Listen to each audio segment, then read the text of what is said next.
네, 안녕하세요. 저는 아주대학교 공학대학원 기계시스템공학과의 조병남 교수라고 합니다. 수치 열전달 특론 과목 소개를 시작하겠습니다. 이 과목은 이번 학기에는 매주 월요일 저녁 8시 35분부터 10시 5분까지 수업이 있고요. 강의실은 서관 305에서 진행을 합니다. 이 강의에서는 열전달 이론에 대한 학습과 열 해석을 하기 위한 NCS 프로그램을 실습하는 것으로 구성이 되고요.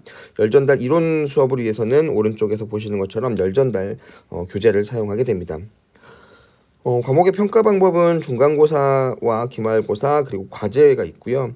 중간고사에서는 이론 평가가 를 실시하고 기말고사에서는 NCS 실습 평가가 주를 이룰 텐데요. 단순히 실습만 하는 것들이 아니라 그런 실습된 결과들을 이론적으로 우리가 같이 한번 분석해 보는 것들도 함께 실시할 계획입니다. 과제는 이론과 실습에 대한 내용으로 2회를 계획하고 있고요. 출석은 결석 2회까지는 감점이 없지만 결석이 4회가 되면 자동적으로 F가 학점이 나오기 때문에 이 점은 주의해 주시면 좋을 것 같습니다. 한 학기 동안 이제 대략적인 그 진도 계획을 살펴보면 첫 1주차 때에서는 수치 해석 또는 수치 계산에 대한 내용을 학습하고요.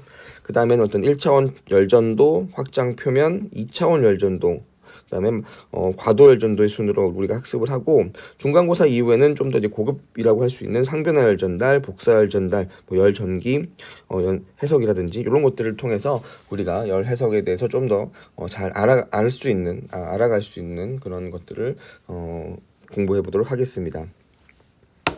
결국에 이 수업을 통해서 제가 원하는 강의 목표는 뭐냐면요. 우리가 이론적인 학습을 통해서 먼저 전도나 대류나 복사 같이 우리가 기본적인 열전달 메커니즘을 이해할 수 있게 되고, 이 전도나 대류나 복사를 통해서 과연 얼마만큼의 열이 전달되고 있는지, 그 다음에 그런 경우에 온도가 어떻게 변하는지에 대해서 우리가 학습을 할 거고요. 이런 이론적인 이론을 우리가 배우는 목표는 뭐냐면, 우리가 이제 어떤 수치 해석을 통해서 결과가 나왔을 때 단순히 그 결과를 맹목적으로 받아들이는 게 아니라 내가 그 결과가 잘 됐는지 잘못됐는지 뭔가 문제가 있는지를 파악할 수 있는 능력도 함께 기르기 위해서 우리가 열전달 이론과 그 이론을 병행하게 됩니다. 그리고 이제 우리가 이제 수치 해석을 이제 배우게 되는데요. 사실 수치 해석이라고 하는 게 경험이 없게 되면 처음 시작하는 분들에게는 좀 벽이 높게 느껴질 수 있습니다. 그래서 처음 시작하는 분들을 위해서 그 수치 해석 프로그램, 이번 학기 우리 과목에서는 NCS를 이용하게 되는데요. 이런 NCS를 이용한 실습을 함께 함으로써 NCS를 처음 배우시는 분들한테 분들이 좀 더 편하게 NCS를 배울 수 있도록 도움을 드리고자 합니다. 그래서 다음 아래쪽에 그림에서 보는 것처럼 우리가 어떤 반도체 칩이 있고, 그다음에 어떤 기판이 있을 때 이런 것들에서 어떤 열 해석을 했을 때 온도 분포가 어떻게 될 건지에 대한 내용을 우리가 배워볼 수 있게 되고요. 그다음에 우리가 어떤 히트싱크라고 하는 어떤 핀이 있는 그런 히트싱크에서의 열 전달 해석을 통해서 그 히트싱크 내에서의 온도 분포가 어떻게 될 건지도 한번 살펴볼 수가 있을 것 같고요.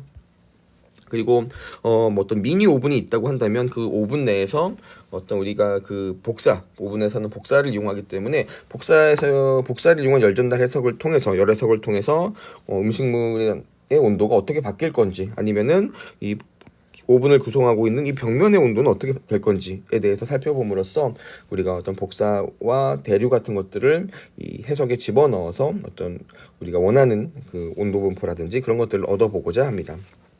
자, 지금까지 이제 강의 소개를 말씀드렸는데요. 이 강의를 통해서 여러분들이 열전달 이론에 대한 부분도 같이 얻어갈 수 있고, 어떤 해석 프로그램을 같이 배워봄으로써 그 해석 프로그램을 이용하는 능력도 배양할 수 있을 것으로 판단됩니다. 그러면 강의 소개를 여기서 마치겠습니다. 감사합니다.